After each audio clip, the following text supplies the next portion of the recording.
Sen så nej, men det kan man ju inte hålla på med. Då blir det ju ljud. Ja. Då får vi flytta oss. Ja, det kan vi göra. You all set? Yeah. Okay. All right, we'll begin. Welcome, everyone. Thanks for coming. Before we start, I just want to say that Jean is here from the bookstore with many of Kjell Espmark's book in the back. There she is. Just so I don't forget to mention that right off. It's a great honor and pleasure this evening to welcome Dr. Kjell Espmark and his wife, Monica Lauritzen, to Providence College. This visit marks the occasion of the publication of his first book in English titled Lend Me Your Voice, a collection of poems published by Merrick Press. A member of the Swedish Academy since 1981, the former 16th chair and current member of the Nobel Literature Committee, eminent poet, fiction writer, and literary historian, Dr. Espmark has sustained a remarkably ambitious career that spans more than half a century.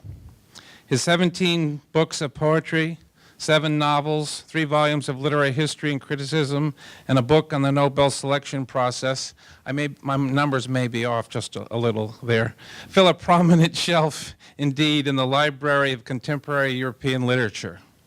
As one of Sweden's leading second-generation modernists and worthy successor of such countrymen as Arthur Lundqvist and Harry Martinson, Dr. Espmark has, as Giorgio Safaris once told Konstantin Cavafy, a Nobel Prize winner himself, been condemned to tell the truth in both his poetry and fiction.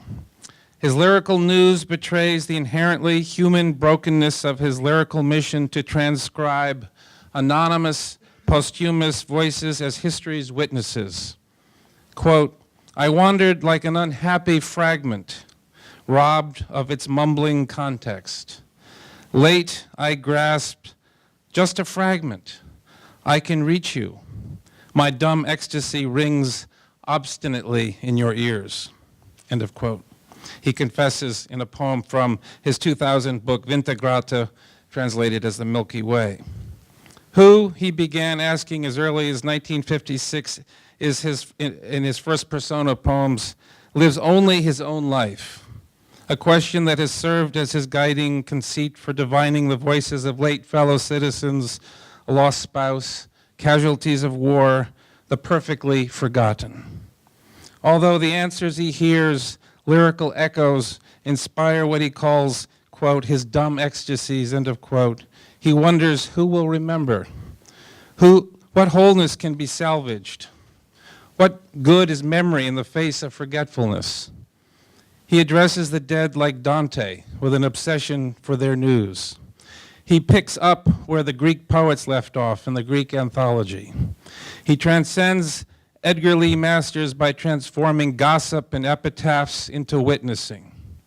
His lyrical transcriptions betray a prophetic disposition. Indeed, his devotion to such heavy poetic lifting in book after book is testimony to the presence of an innate optimism that is often missing in his lamentations, namely sublime glimpses of what he calls the materialization of the soul, as evidenced in the introduction of his book, Lend Me Your Voice.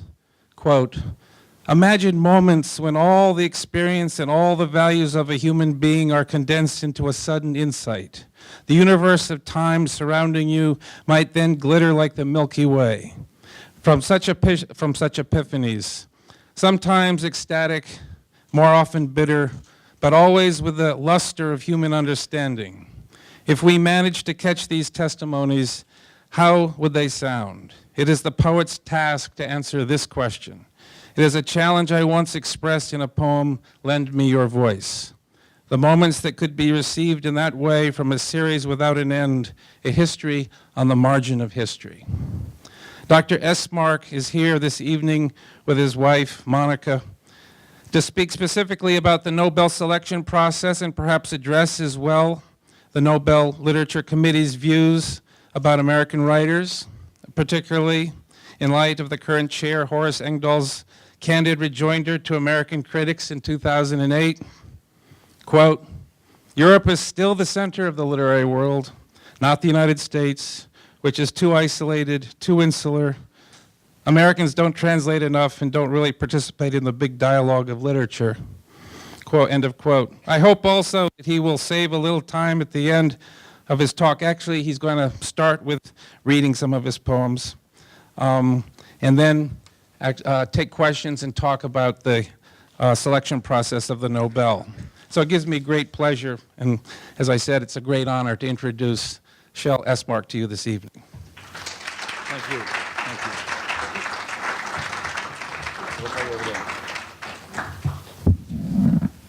you. Du får ha den framför dig så får du flytta på dig. Just det. We start from the beginning. Although an ice block has saved me for your time, you can't reach me. You ask, who are you? What did you think? Who did you love?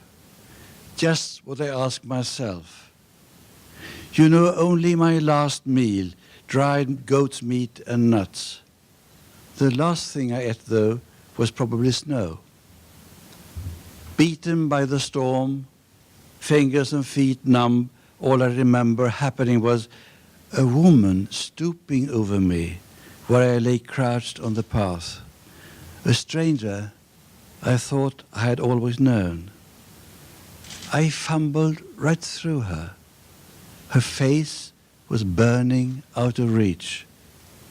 She stayed with me while the world shrank to an ice block.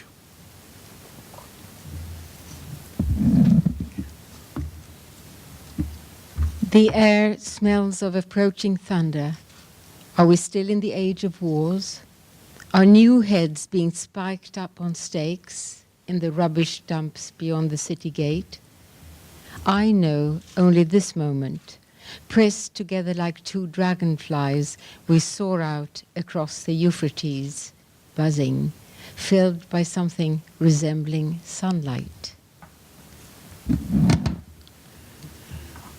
I was standing in front of Anubis, a simple Egyptian merchant, to have my heart weighed. On the other pan lay a feather. If my heart was heavier, I was lost. Only a heart without stone gains admittance to the ultimate. With tears streaming down my decomposed face, I watched how the pan with the chicken feather sank. And then a poem about Sappho. So hasty of the myth to let me die, tumbling off a cliff on Levkas.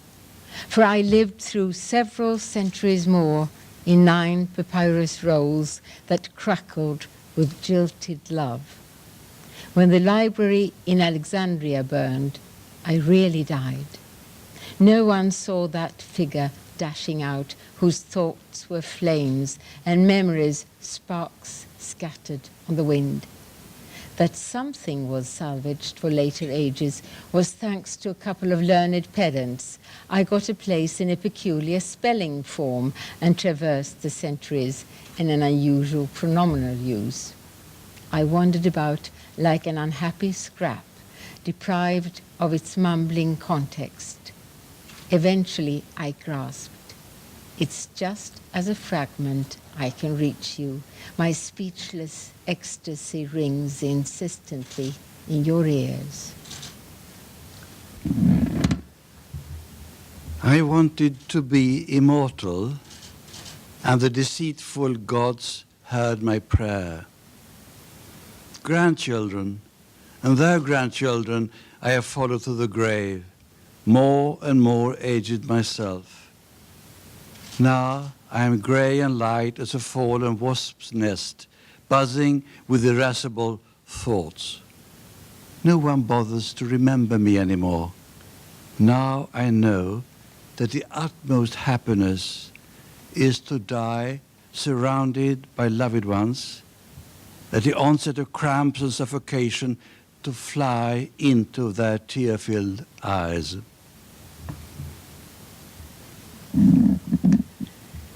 And this you may, in this you may recognize a story from the Old Testament. Of my life, I recall only one moment. I stood on the shore in the shallows, my red skirt hoisted up, and pushed out a little reed boat with my newborn son in it. The waves had promised me to look after him when the hostile hordes arrived. There's a radiance round that moment, for I did what the myth required and let the boat rock gently away. But still, in this timeless dark, I can hear the boys screaming. Next poem begins with an hexameter line. Death was said to be glorious when bravely you fall to the fore. Someone might recognize it. It was a line from the first war poet, Tyrtaios in old Greece. Death was said to be glorious when bravely you fall to the fore.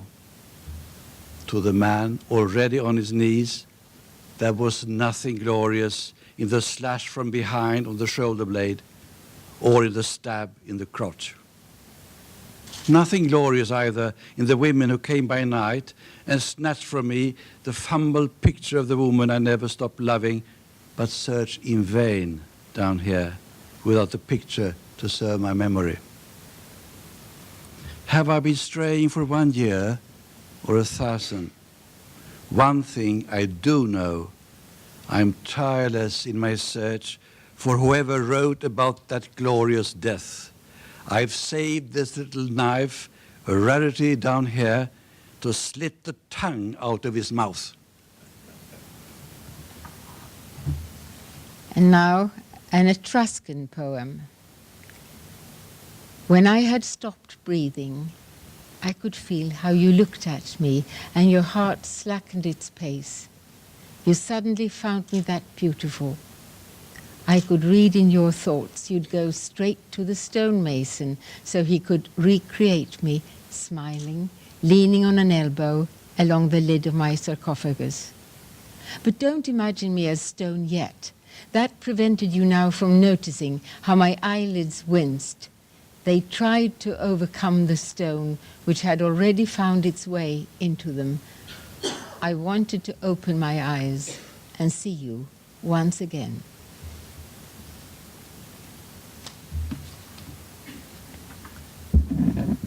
Now we are in the Middle Ages. It must have been a hall with a window at each end, each giving on nothing. A swallow flickered in through the one, swirled about, dazzled by light, and vanished through the other. I can see that was my life, but not who I was. Perhaps a Saxon chieftain, struck by the sudden brightness into believing it was God he had met, and now perforce must christen his people. Or perhaps an Arabian poet, presented with his life's work in a moment suffused with light between nothing and nothing.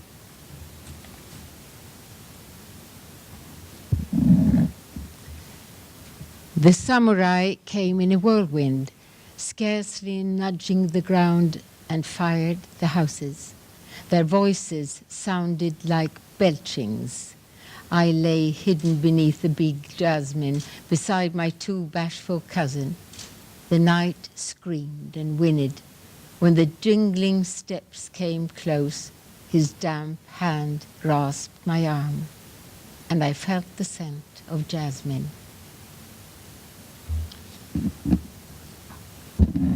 Now you can imagine someone like Genghis Khan or the like. My horsemen had conquered the world. I could raise a wall of skulls, claim any woman my eye fell upon. No one looked me in the eye anymore. Yet I was consumed by envy of the scrofulous old man I rode down. To dry the sweat of my brow after a day in the rice paddies, to stroke the back of my ox and look into its experienced eyes, to feel the evening chill around my legs on my way home, stooped under firewood.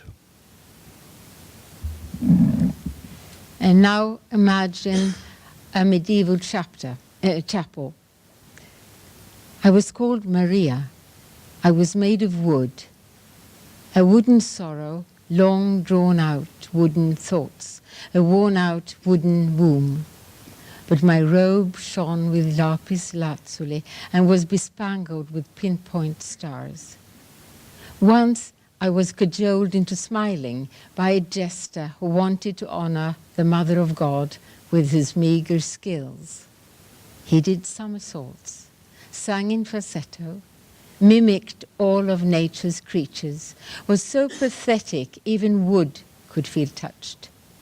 I stepped down from my plinth, my robe a billowing aurora, and held the startled fellow's head in my hands. Dazed by his smells, I fumbled in his matted hair, stooped, creaking, kissed his sweaty forehead. At that, an unknown pain stabbed me. I was for a moment human. I fled back, up on my plinth, leaving the jester shaken by what he took to be a miracle. But the real amazement, the miracle of humanity, that was mine.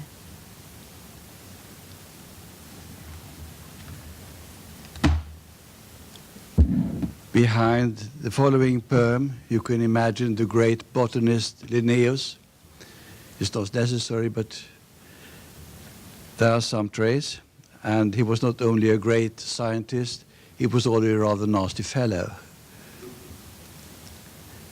Thought I'd found an order in nature, class by class, arranged by gender. But now it's all a confused darkness, where the wolf claims kinship with the lily of the valley. The journeys I thought I made to detail the riches of Sweden, did they remain in the map? My spine feels I was a prince of science, but all I recall of what I discovered is how the Lord lets retribution do its work. And the sole example I have in my skull is House Wolf, who cheated his way to his post and was punished with death in the eyes. He drifted towards Gotland's coast, his letter of appointment half chewed in his mouth, as if Nemesis squeezed my system into a miserable little mirror where I see a dead man with frosted stubble and his priceless document chewed apart, sticking out between his lips.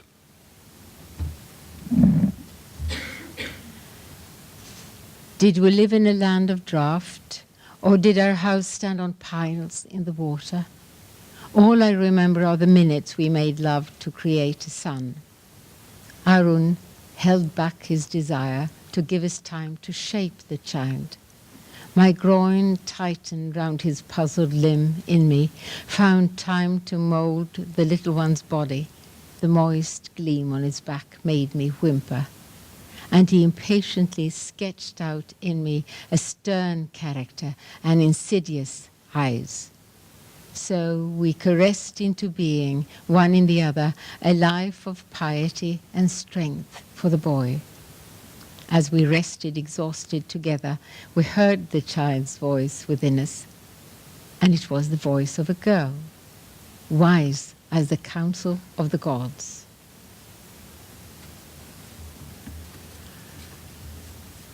Now we are moving to the time of the French Revolution. If you want to, you can see Danton's puckered face behind these lines. In the minutes before they fetched me, I stood by the window, forehead on the glass. The rattle of the prisoner's cart on the cobbles, the boos and gobbets of the mob, the drums surrounding the guillotine. None of these yet existed. Calmly, I took leave of the voices in the street through the reflection of my pocket face. nodded at the passers-by, at my wards who smiled back without suspecting I would that day be called a traitor. I had to lean on the window frame, taking leave too of the revolution, soon to be sold to the highest bidder. I gazed wistfully at the cloud. It carried my dream beyond the reach of those who booted their way up my stairs.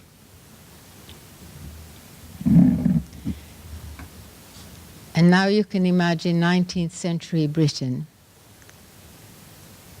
I was at the far end of the gallery when the roof caved in, so I was spared for some 4 days. I was 13 and new to the mine. Now in water to the knees, the dark was so thick it felt rough. Distant voices, fainter and fainter, like some kind of old-fashioned English. Water streamed from the roof. The rats splashed in panic. The only direction was in the rail I felt with my feet. It ended in the rubble. I thought at last that someone came, the poorest of the poor, and that the water sounded like a brook in spring.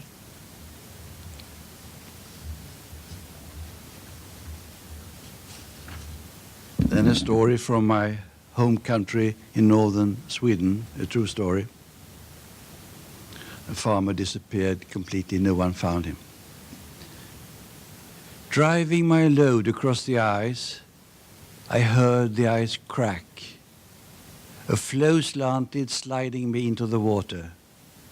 The load went down, the horse went up, kicking at the air to pull us up among the clouds. Then the green lid of ice shut over us. The questions swarmed round me. All those worries I pestered the priest with. The tattered books marred and scribbled with my anxieties. They never found us. But in the rising bubbles I saw clearly what life had wanted of me.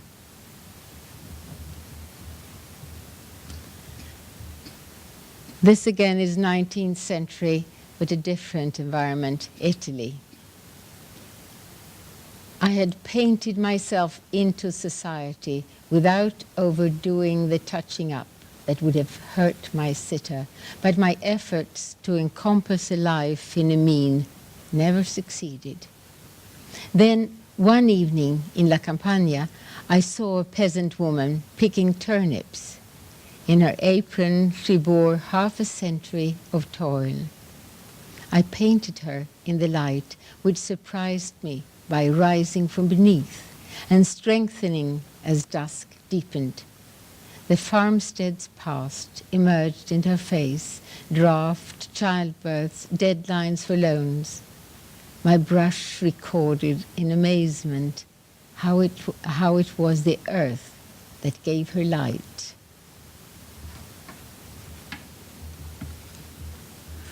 Then a poem from mid-19th century Ireland, the Isle of Arran. All I owned was a sledgehammer.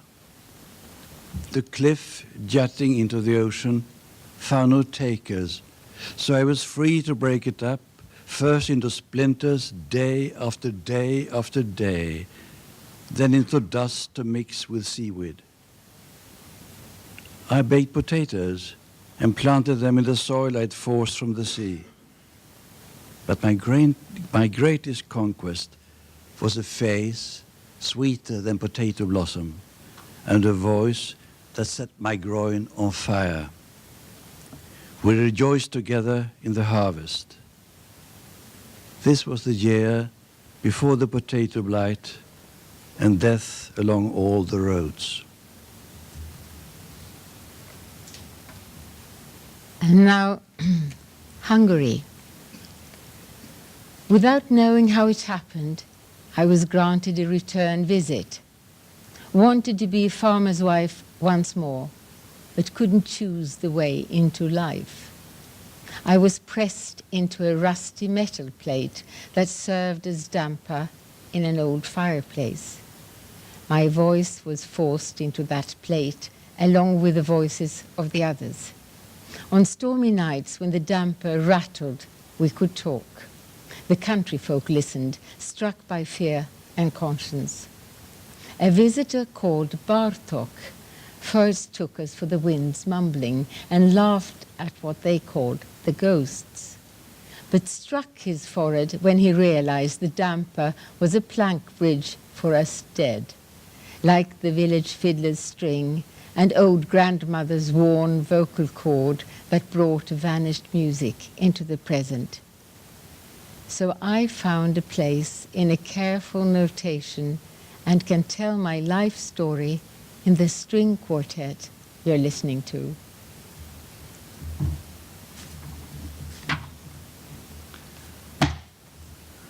Now it's the First World War. One of a swarm, he leapt at the trench, grey in the grey like Ypres itself, struck my rifle aside with a roar I recognized, powerless to resist. I caught only one insight, as in the sheen of a flare. Our leaders have duped us. When he twisted his bayonet in my breast, I didn't even manage to feel pain. I saw his face, wrenched by fear. That face was my own.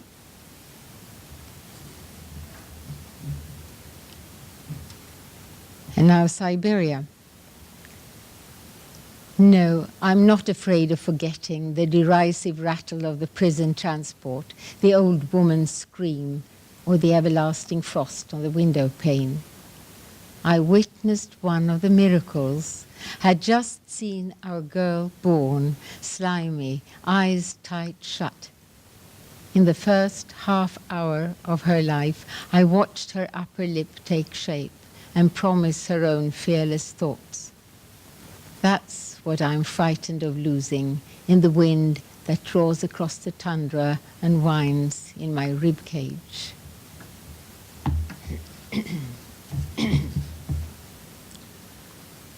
Now we are in the Cold War, and this is a true story from the DDR. Lying in my cell with a sliver of light and a stinking bucket as the last remnants of reality, I found out it was my best friend who had betrayed me, and my wife had given them evidence. The torturers turned me inside out like a sock to make me confess. Then I saw the horror in their eyes. They felt like a sudden breath of wind, how history turned its back on them.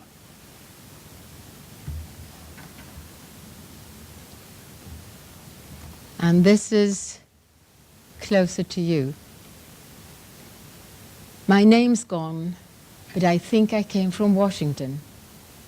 What I know is that I kneeled, shielding the defenseless in Rafah, when an Israeli bulldozer came at me. I screamed a prayer for restraint, but it didn't slack off for 1 second, turned me into a stain in history, a stubborn stain my landsmen anxiously rub and rub.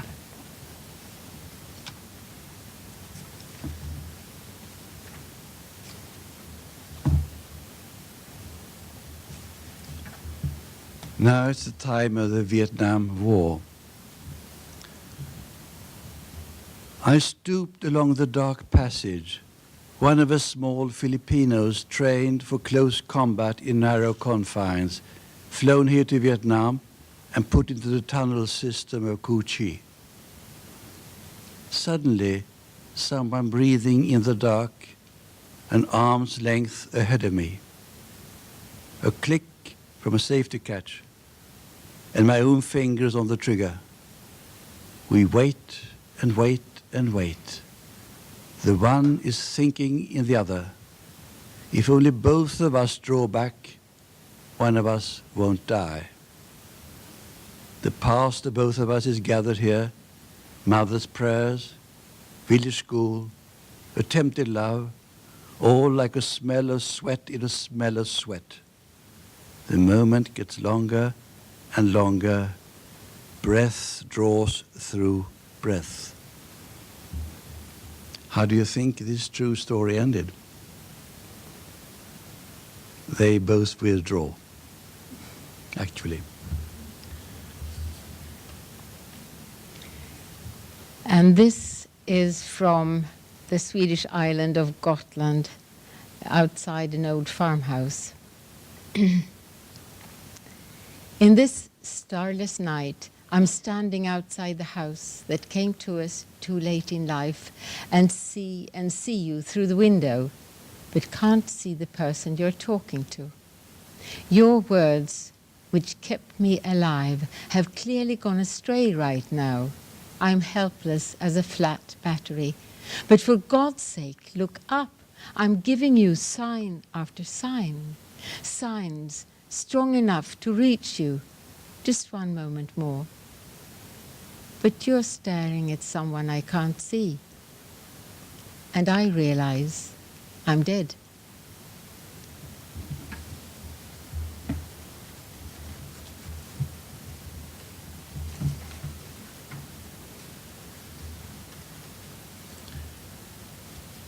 I poured petrol over the cloak and lit myself in protest at Diem's treatment of us Buddhists. Among the horrified onlookers in the square, the faces of the world were gathered. While the skin bubbled up and the body slowly charred, I went into myself and just sat there, nothing more than my prayer. And this is another gruesome instance from present-day history. It's from Sarajevo. On that day, the gods took the shape of a band of Serbian peasant boys who manned their hilltop artillery, taking revenge for all that lack of respect. Fleeing, they fired shell upon shell on us hated townsfolk in the valley. Others will tell you about the sight that met me when the grenade caught my children. I couldn't even cry, since my eyes were at once stones. Time moved more and more slowly. Instead of sorrow, stone filled my veins, reaching into fingers and feet. Here I am now, a statue of sorrow I can't myself feel. My eyes in the rock observe the new life without observing. I am aware only of the playful spite of the gods.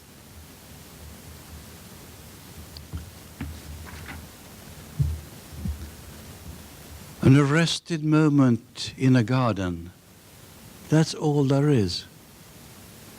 This white foam must be a bird cherry in bloom, sudden like desire. The blackbird screws its song in further. Your gaze is fathomless. And the trees have lifted, earth spilling from their roots, lifted like your rapturous gaze a moment before it subsides. And this is after a car crash, probably in the United States. As if the headlights went on shining, but only darkness flowed from them. As if trapped in the wreckage with my head crushed, I still crawled out, because I had to. The children are darkness, just like me, but probably ravenous. It doesn't matter if years can have passed. Still trembling, I rummage to and fro as if I'd had a kitchen around me, and I'm peeling potatoes of darkness with a knife of darkness.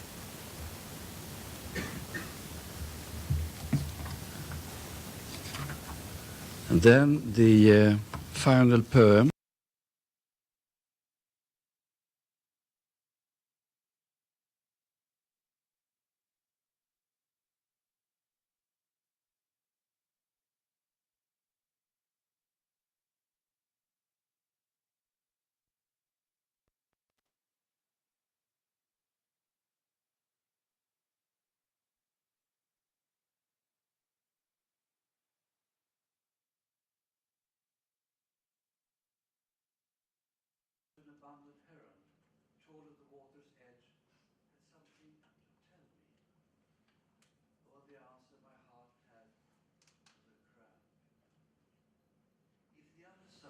says, somewhere in the haze, it's like a presentiment of treetops, more an uncertain promise than these. The age of men is clearly past. I would have liked to meet them.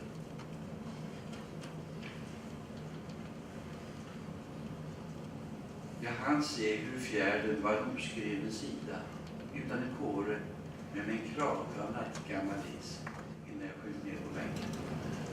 Ett sista tecken, kanske en kvarglömd häger, högrest i vattenbrynet, ville mig något.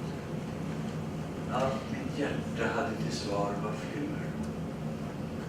Om den andra sidan finns någonstans i diset är det som en aning av träkronor med ett osäkert löfte eller löv. Det är tydligen efter människan.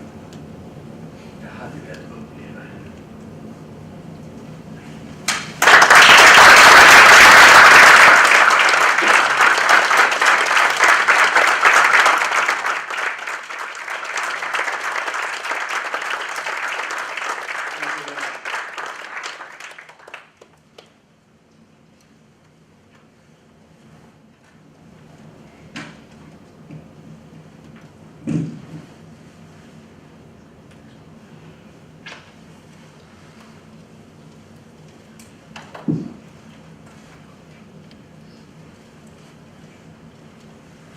I should give you a few hints about the Nobel Prize. And I'll give you some...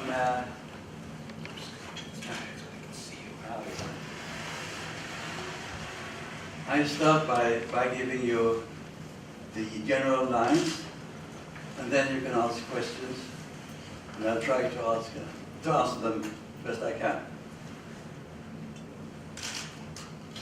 The first misunderstanding about the Literary Prize is that it is a homogeneous whole, the same thing given by the same academy from 1909 up till now.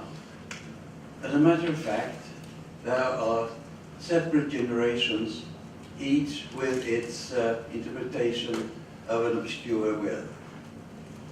You know, that Nobel, the inventor of dynamite, when he died at the end of the 19th century, he gave away all his fortune for prizes for 5 branches. It was for medicine, physics, chemistry, literature, and peace. And the Peace Prize was to be distributed not from Sweden but from Norway by the Norwegian Parliament. You know, Sweden and Norway were in the Union at that time, and the Norwegians weren't too happy about that. They took them sold and we gave them the Peace Prize. And the Literary Prize should be distributed by the Swedish Academy.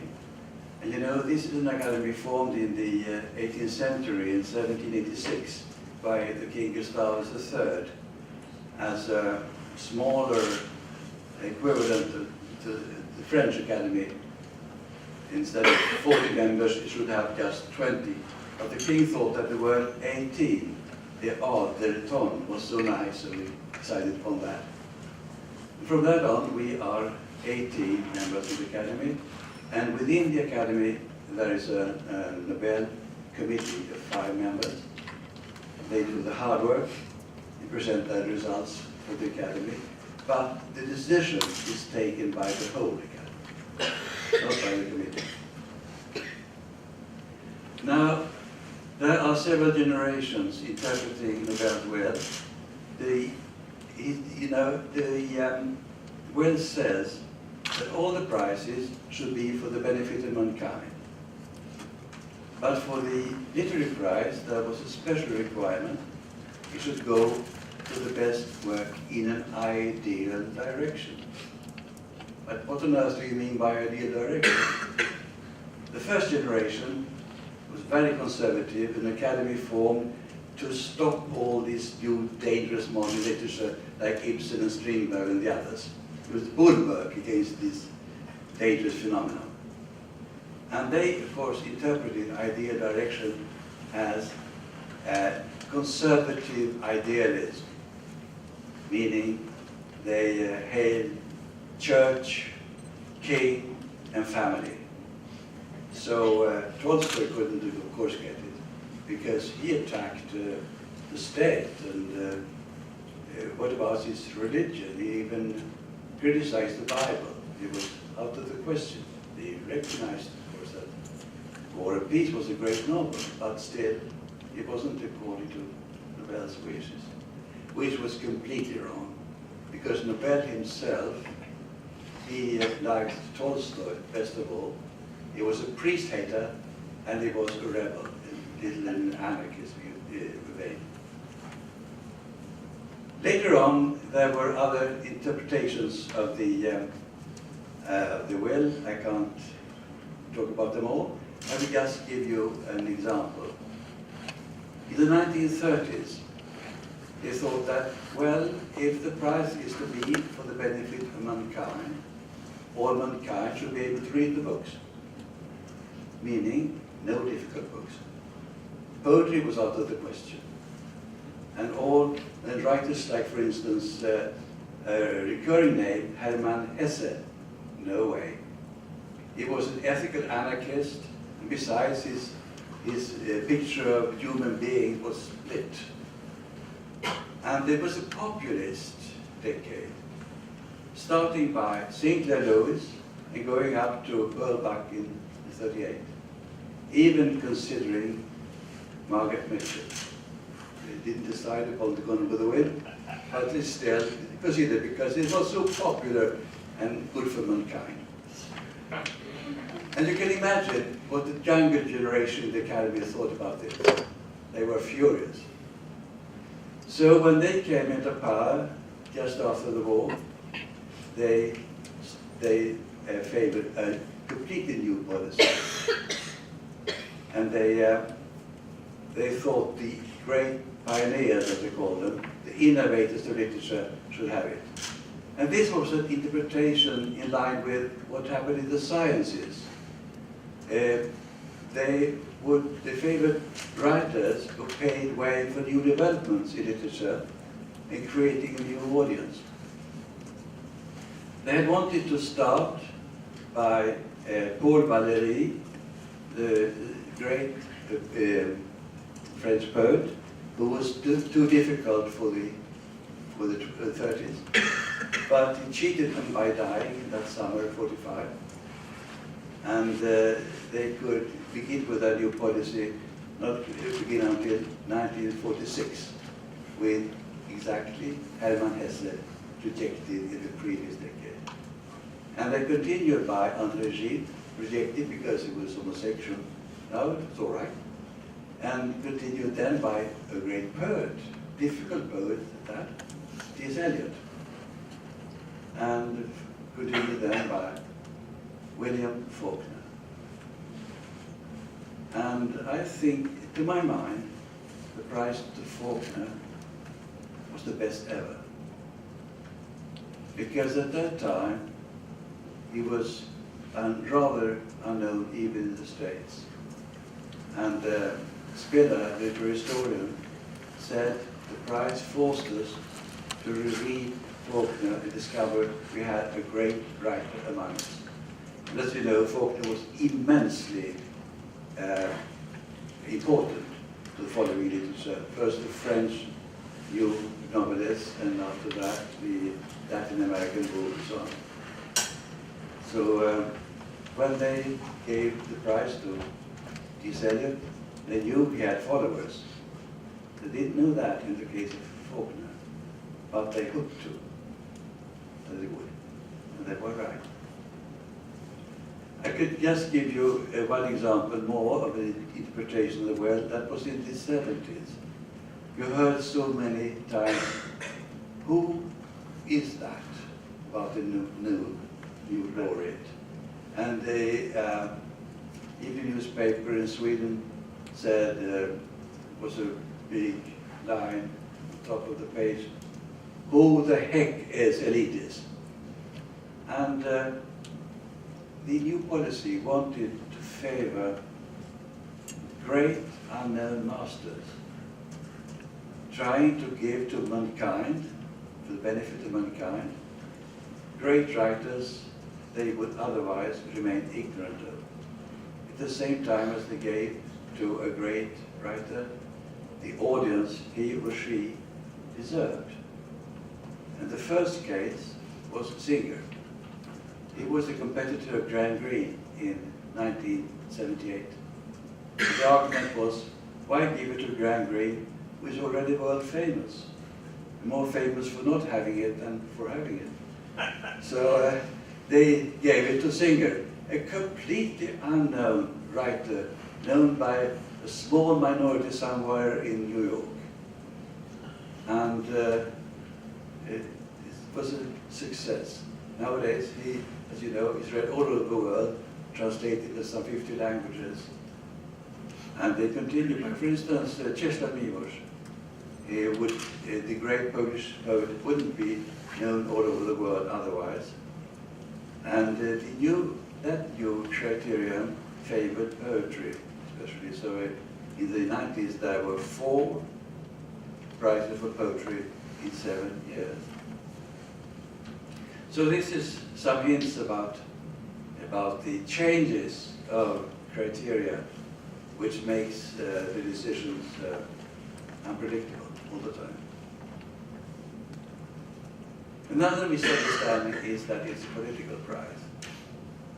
I've heard it said that, well, Obama got the prize last year. That's politics.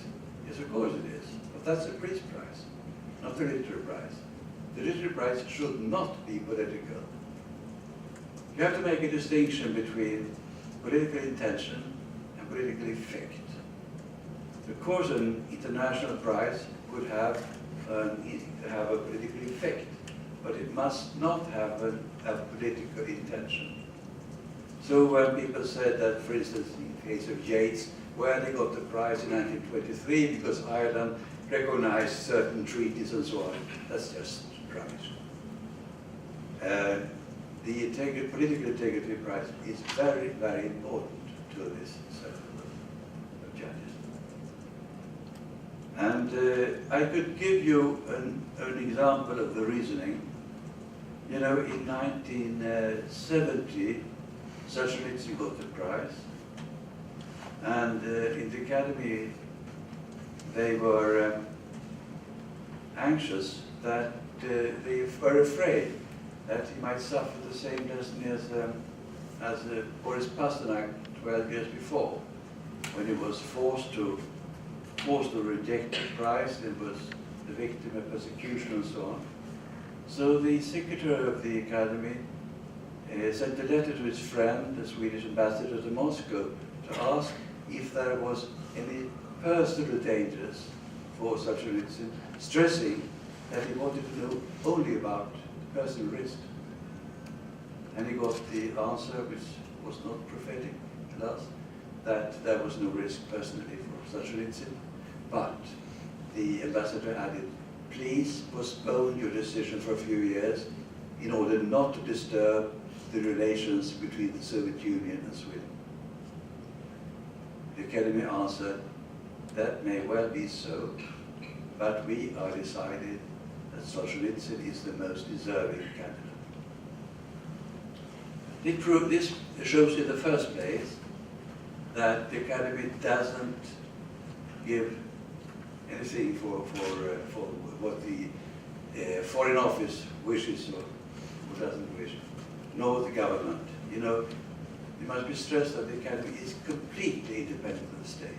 It doesn't take a cent from the state. Even if they're offered, they deny. And furthermore, they wouldn't accept any interference from the government. And in the second place, this example also shows the difference between political intention and political effect. Of course, there was no political intention in giving Solzhenitsyn the prize, but they were aware of the risk that it might have a bad effect. But they thought that the literary argument was so strong that the political thoughts should be put aside. I should perhaps give you another example. You talked about Czesław Miłosz in 1980. When Miłosz got the prize in October that year, it was clear to the press all over the world, this is of course a political choice.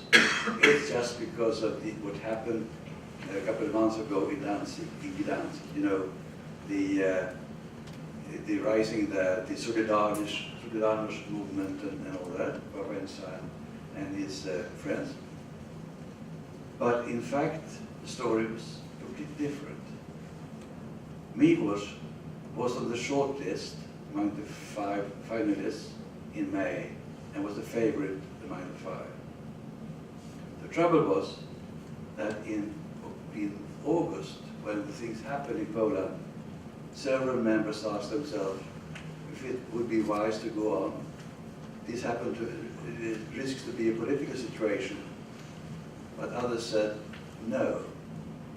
If we refrain from giving him the prize we intended to, we are taking political considerations. The only way to save the integrity of the prize is to go on, give her the prize, take the criticism, not being able to answer. And I think they were right. Well, I think I should perhaps mention one thing more, and that is the role of anachronism. I think you heard about George Steiner, the British literary historian. He had a furious attack on the Academy some years ago, talking about all the gaps on the list, and they were many: Kafka, Cavafy, Pessoa, Mandelstam, Rilke, Proust, etc., etc. As a matter of fact, it was rather annoying to hear a professor of comparative literature who didn't know that Kafka's works were published posthumously. And the same with Cavafy, the same with Pessoa. All the 3 were completely unknown because they hadn't published anything before their deaths. Just a few things in the case of Cavafy. But the same thing with Proust. He had his breakthrough in 1919 with the 2nd volume of his 7-volume series, you know. And he died in 22, 3 years after that, when his à la recherche du temps perdu was halfway. Half the series was published after his death. And you can go on with others, like for instance Mandelstam. He is famous above all for the poems which his wife memorized, because nobody dared to have a poem by him on paper, just in case. Because he had written that dangerous poem about Stalin, which sent him to Siberia. And not until he had died in his Siberia exile, many years after, could his wife, Nadezhda, publish these poems, which made him world famous. So, I mean, there's a lot of anachronism in the judgment of Nobel history. But I would certainly admit that there are many, many mistakes, especially in the first few decades. I mean, Sully Prudhomme instead of Tolstoy, Paul Heiser instead of Henry James, and so on. You could go on and go on. Goldbach instead of Virginia Woolf, etc., etc. I would say that there are several good prizes in the first 40 years, but the rest is rather disastrous. It's not until after the Second World War that the prize has found its form, I think. Well, that's the general history. Now you are free to ask questions. I think there is one question I've already heard, and that is my colleague in the Academy, Horace Engdahl, was interviewed by, I think it was the Associated Press, a couple of years ago, and it was the interview was summed up in a way that could make you think that American writers were out of the question because American literature was so isolated from Europe. That's just nonsense. What he talked about actually was the fact that very little is translated in America. It's some 2.7% of foreign literature, I mean of the publication is from other countries, whereas for instance in Sweden it's 50%. So that's why the American audience is rather isolated from what happens in European and Asian literature. That was the subject. I mean, he is an intelligent and well-read man. He would never say that American writers are isolated from Europe. He knows very well, all from Henry James, Goethe, Stein, T.S. Eliot, Ezra Pound, etc., etc., etc. They had up to, I mean, Paul Stevens was in dialogue with Madame May and so on. So this is just nonsense. And on top of that, American literature has been so important to European literature. I mentioned Faulkner's immense importance to the French literature. I myself, my first teacher was T.S. Eliot. Friends of mine had Ezra Pound as the first teacher. And the creative writing courses in Sweden, they had, of course, a textbook originating in Henry James, you know, Percy Lubbock, systematized Henry James' thinking on the novel, from point of view and all that, in his book, The Craft of Fiction, which was the Bible for the creative writing courses. So, I mean, we all know that American writers are well linked with European thought, and we know the very strong influence of American literature on our literature. So it's just a matter of a low percentage of translation, which makes the American audience rather ignorant of what happens in other countries. That's a fact. Please, other questions? You have? Yeah. Well, I did have a question before, and that was about Mahmoud Darwish, and what, was he ever nominated? I would assume that he... Mahmoud Darwish? Yes. Well, I could answer your question quite easily.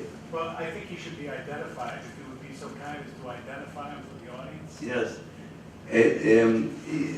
Darwish, the great Palestinian poet who died just a couple of years ago, I heard him read his poetry in Stockholm, and I'm familiar, of course, with his books. And when I get questions like this, was he or she ever a candidate, I could just say my lips are sealed because there is secrecy of 50 years.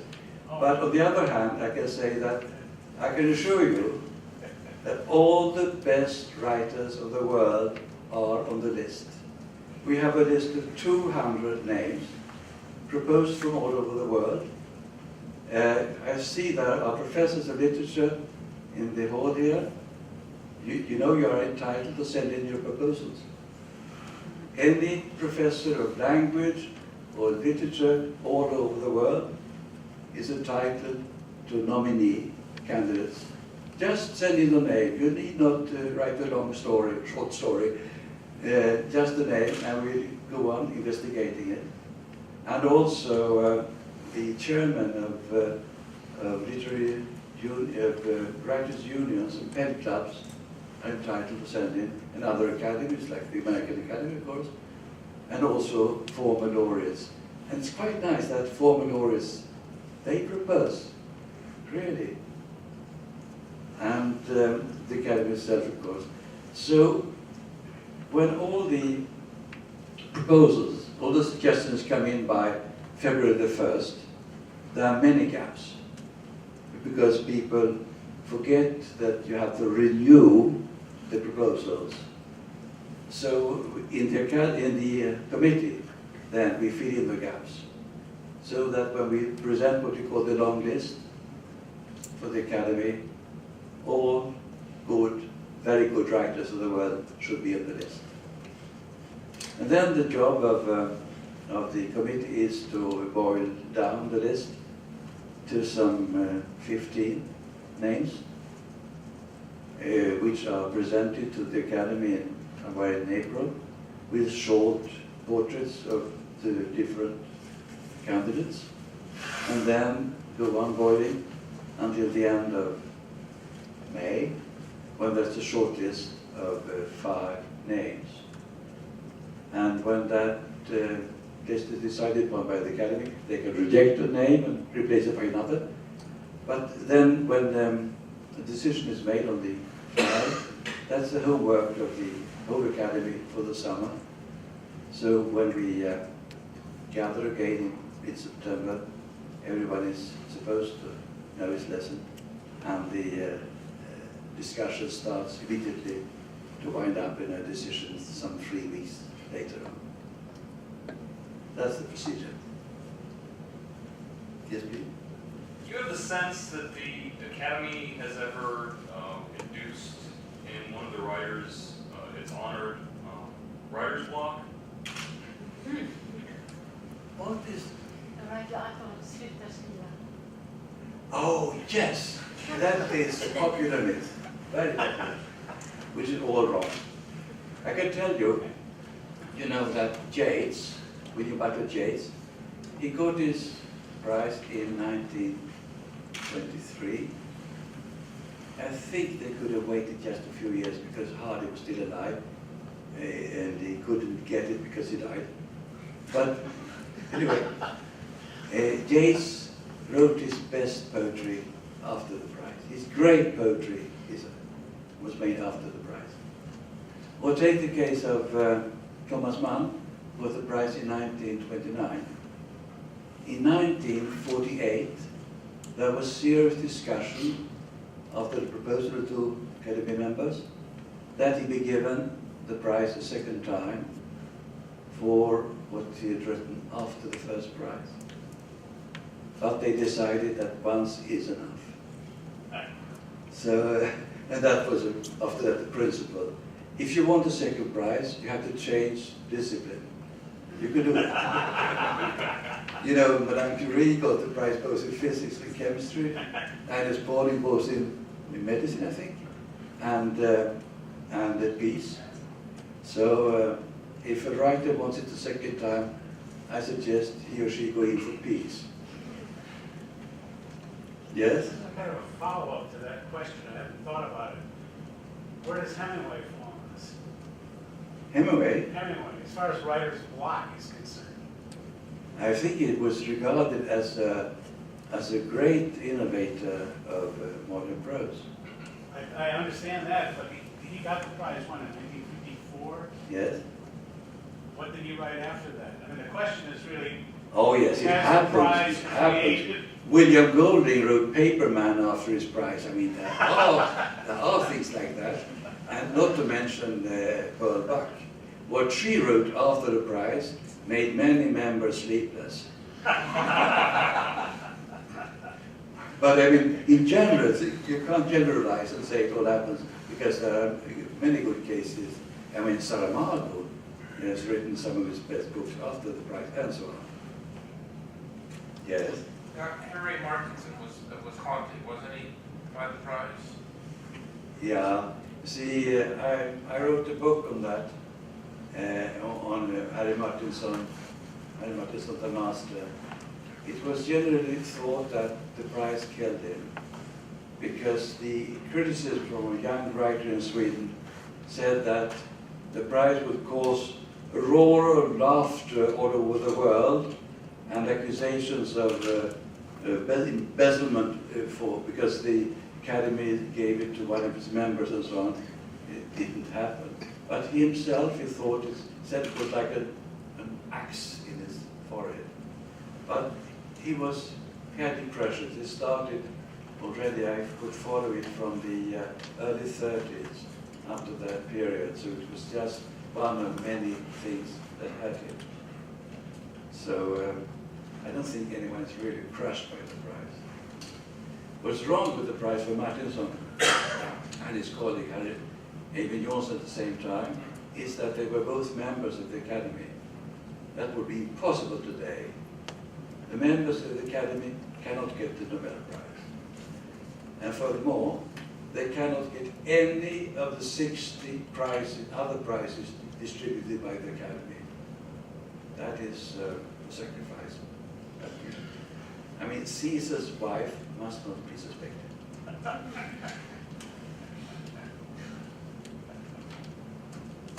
Yes, please. You were talking about various interpretations of Nobel's intention for the prize. I think you should have the phone, otherwise I won't hear I you. can speak up.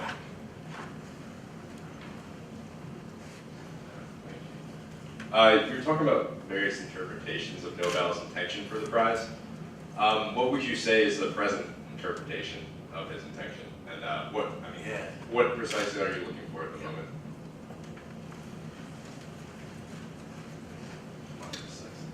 Well, recently there has been a new interpretation of Nobel's will, and they have favored what they call witness literature.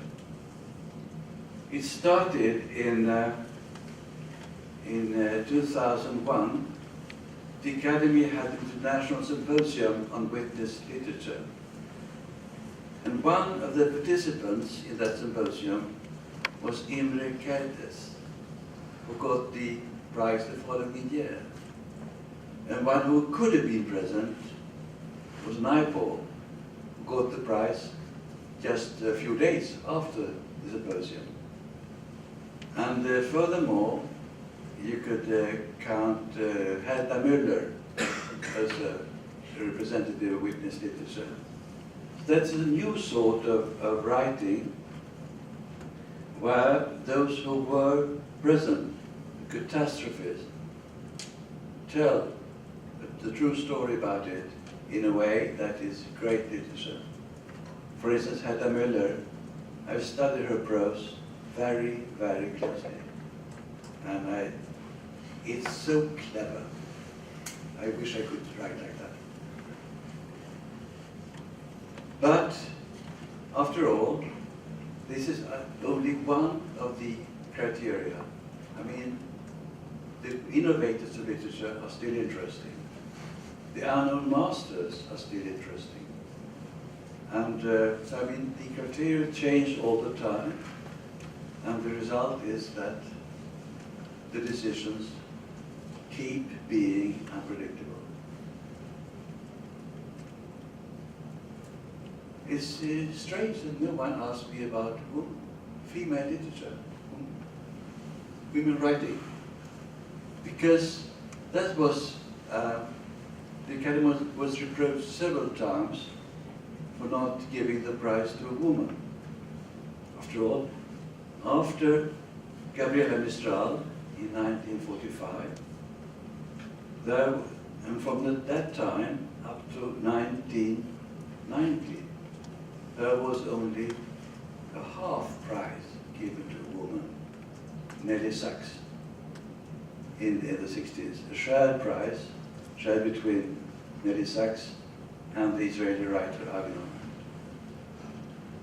And towards the 1990s, the Academy had asked themselves if their criteria were not insufficient. Because great female writers, like Doris Lessing and Nadine Gordimer, they were not innovators.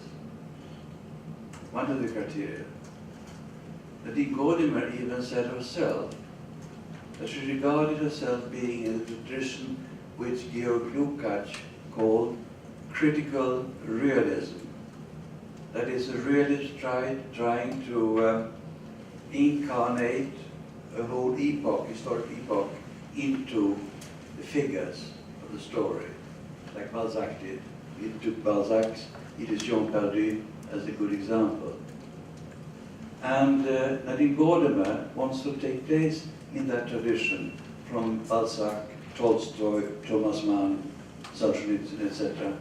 Then she's not an innovator. She's taking up a strong tradition and writing a new chapter in that tradition. At the same time, both Doris Lessing and Nadine Gordimer, they were not unknown writers which could be drawn out of their obscurity and given to the world. They were famous, read all over the world. That was the other criteria. So the Academy realized that these criteria were insufficient, so they just gave her the prize in 1990. Nadine Gordimer, the prize in 1991, as a writer who was really in the according to Nobel's will. It was writing for the benefit of mankind. And after that, you know, there have been several female writers like Toni Morrison, Wisława Szymborska, Elfriede Jelinek, Hedda Müller, etc. Doris Lessing, we shouldn't forget her. And the situation in the decades before Nadine Gordimer got it are not likely to reappear. Yes? I'm actually doing some research on Toni Morrison's novel, Beloved. I was wondering if you could just tell me why you think her novel was selected in 1993? Yes? What is the question? Sorry. Why Toni Morrison was selected in 1993. She's doing research on Oh, I see. her novel. Well, I can't give you the argument in detail, but she was regarded as what they said something about in the prize citation, a great writer giving voice to another side of the American society. And of course, she is also one of the follower of William Faulkner.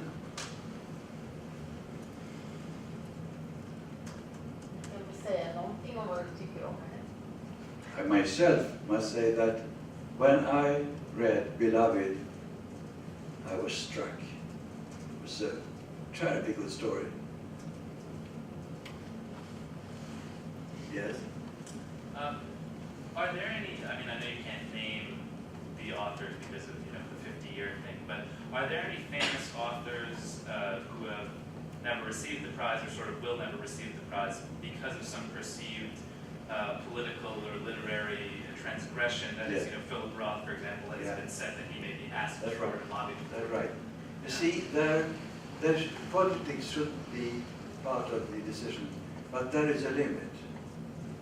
And you can see the limit in Ezra Pound, because he was regarded as a great poet, a great innovator, and even members of the Academy were influenced by his poetry.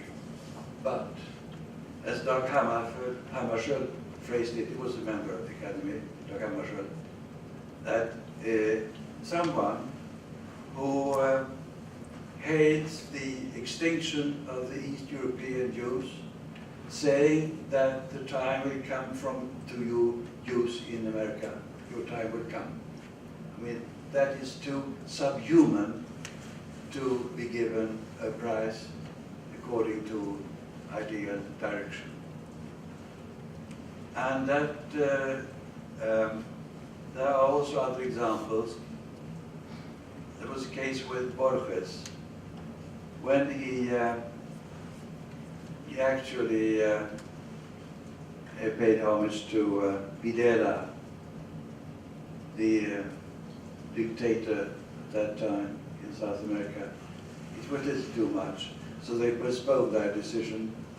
And when I came into the Academy in '81, I thought that that was history, and I was one of the few who wanted to have him on the list again, but it was too late, he died. Actually, my old professor of literature was also a member. he suggested in 1967 that the prize be divided between Asturias and Borges. It was a brilliant idea, because these were the two fathers of the Latin American boom. And if he'd been given the prize in that year, no political considerations were within the horizon. So I think it was a brilliant idea. I regret that they gave it to Asturias alone. But these are test cases on the margin of everything. So on the whole, I could swear upon it, no political ideas are there. Of course, we are all humans. I mean, everyone has his political or her political conviction. But we try hard, I must say, try hard to keep that away from decisions. It should be merely on literary grounds. And I dare say that in comparison with the first decades, the prize has really become the literary prize it was meant to be in the beginning. No more questions? Can I follow up on that? What about when, for example, some people really lobby for themselves? So like Philip Roth is rumored to have sort of really lobbied for something at the prize. Is that a mark against people? Well, if you apply for a prize yourself, that's called a suicide application. And there is a lot of lobbying, but just as in the case of Miloš, when we had to look away from the fact that the prize was too